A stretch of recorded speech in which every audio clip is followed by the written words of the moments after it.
সরকার যদি দেশের পক্ষে থাকে সরকারকে সহযোগিতা করবে, সরকার যদি ইসলাম এবং দেশের বিপক্ষে অবস্থান গ্রহণ করে তাহলে ঘাড় কিভাবে মটকায় দিতে হয় আমরা মন্ত্রীর কাছ থেকে সেই ভাষা। আল্লাহ পাক রব্বুল আলামিন সরকারকে সুমতি দান করুন। সরকার যদি মনে করে থাকে এভাবে আল্লাহর রাসূলের বিরুদ্ধে অবস্থান নিয়ে সিরাতুন নবী কনফারেন্সকে বানচাল করে দিয়ে তারা ভালো ভালো সময় পার করবে, এটা কোশ্চেন করা হতে পারে না।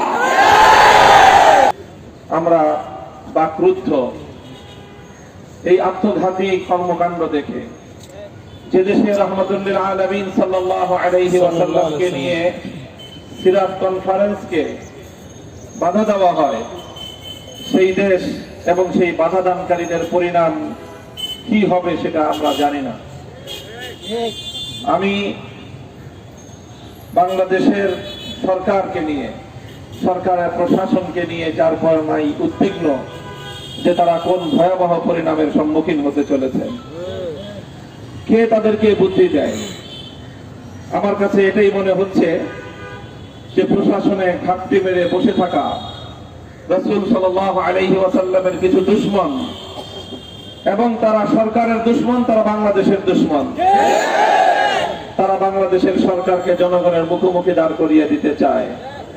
তারা বাংলাদেশের সরকারকে এদেশের ইসলাম ধর্মাবলম্বী ধর্মপ্রাণ নবীর উম্মতদের মুখোমুখি দাঁড় করিয়ে দিতে চায়। তারা সরকারকে সরাসরি ইসলামের মুখোমুখি দাঁড় করিয়ে দেওয়ার একটি পায়তারা চালাচ্ছে।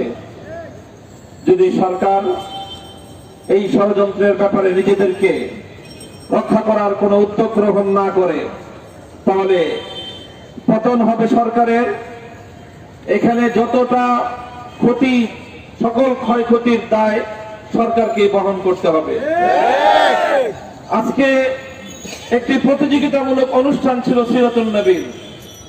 সারা দেশ থেকে হাজার হাজার প্রতিযোগী তারা রাসূল সাল্লাল্লাহু আলাইহি ওয়াসাল্লামের জীবনী রচনা সহ বিভিন্ন সিরাত বিষয়ক প্রতিযোগিতা তারা অংশগ্রহণ করেছে। শিক্ষামূলক, গঠনমূলক এবং জাতীয় নৈতিক চরিত্রের এই অবক্ষয় রোধে রাসূল সাল্লাল্লাহু আলাইহি ওয়াসাল্লামের সিরাত চর্চার যে মহতী উদ্যোগ নিয়েছিলেন বন্ধুবর মুফতি সাখাওয়াত হোসেন রাজি সহ তার রাহমাতুল লিল আলামিন একটি সম্পূর্ণ সামাজিক এবং ধর্মীয় সংগঠন, সেই সংগঠনের এমন একটি উদ্যোগকে বানচাল করার এই দুঃসাহস কিভাবে তারা করতে পারলো, এটা আমরা জাতির কাছে বিচার দিলাম। এ জাতি বিচার করবে। আমরা শান্তিপূর্ণ ভাবেই আমাদের কথাগুলো জাতির সামনে তুলে ধরতে চাই, কিন্তু এভাবেই যদি আমাদের শান্তিপূর্ণ প্রতিটি ধর্মীয় কার্যকলাপকে বাধা দেওয়ার চেষ্টা করা হয় তাহলে রাজপথে প্রতিবাদের আগুন জ্বলবে।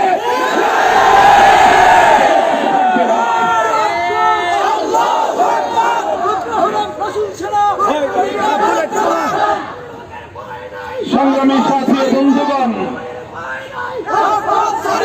সংগ্রামী সাথী বন্ধুগণ, এটা আমরা স্পষ্টভাবে ব্যক্ত করছি, স্পষ্টভাবে আমরা এটা অনুভব করছি যে আজকে ভাস্কর্যকে কেন্দ্র করে দেশের মধ্যে নতুন আরেক অরাজকতা তৈরি করার পায়তারা চলছে।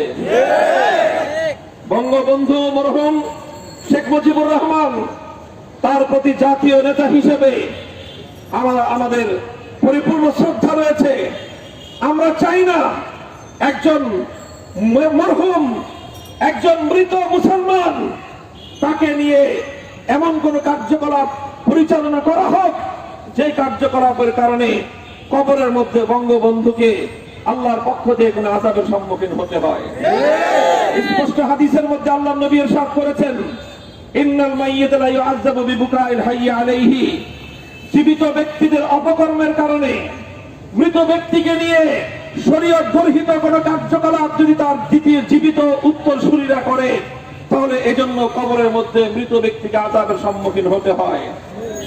আজকে যখন ধর্মপ্রাণ মুসলমানেরা ভাস্কর্য মূর্তি সংস্কৃতির বিরুদ্ধে কথা বলছে তখন এক শ্রেণীর মানুষ এটাকে বঙ্গবন্ধুর বিরুদ্ধাচরণ বলে আখ্যায়িত করবার চেষ্টা করছে। আমরা বলতে চাই এটা বঙ্গবন্ধু বলে কথা নয়, এটা বঙ্গবন্ধুর বিরুদ্ধে কথা নয়, এটা হলো মূর্তি এবং ভাস্কর্যের বিরুদ্ধে কথা।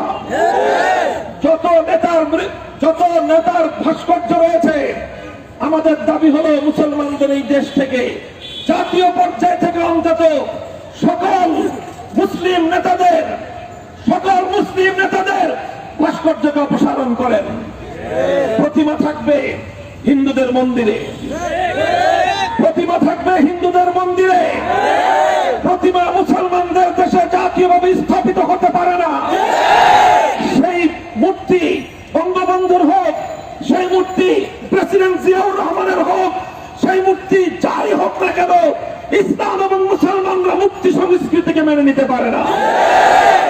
আমরা জানি রাহমাতুল্লিল আলামিন সাল্লাল্লাহু আলাইহি ওয়াসাল্লাম পবিত্র বাইতুল্লাহ শরীফে রক্ষিত সকল মূর্তিগুলোকে তিনি ভেঙে চূর্ণ করে দিয়েছিলেন। ইতিহাস বলে, সহিহ বুখারীর হাদিস বলে যে সেই মূর্তিগুলোর মধ্যে আল্লাহ রাসূলের পূর্বপুরুষ হযরত ইব্রাহিম আলাইহিস সালাতু ওয়াস সালামের মূর্তি সেখানে সংরক্ষণ করা হয়েছিল।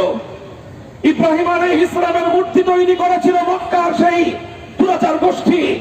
আল্লাহ রাসূল সাল্লাল্লাহু আলাইহি ওয়াসাল্লাম যখন অন্য সকল মূর্তিগুলোকে ভেঙে চূর্ণ করেছিলেন, আল্লাহ রাসূল সাল্লাল্লাহু আলাইহি ওয়াসাল্লাম ইব্রাহিম আলাইহিস সালামের মূর্তি ভাঙার সময় বলেছিলেন, কাতালাহুমুল্লাহ, আল্লাহ পাক ইব্রাহিম আলাইহিস সালামের নামে যারা মূর্তি তৈরি করে ইব্রাহিম আলাইহিস সালামের হৃদয়ে আঘাত করেছিল, আল্লাহ পাক ওদেরকে বিনাশ করুন বলে আল্লাহ নবী ইব্রাহিম আলাইহিস সালামের মূর্তিকে ভেঙে চূর্ণ বিচূর্ণ করে দিয়েছিলেন।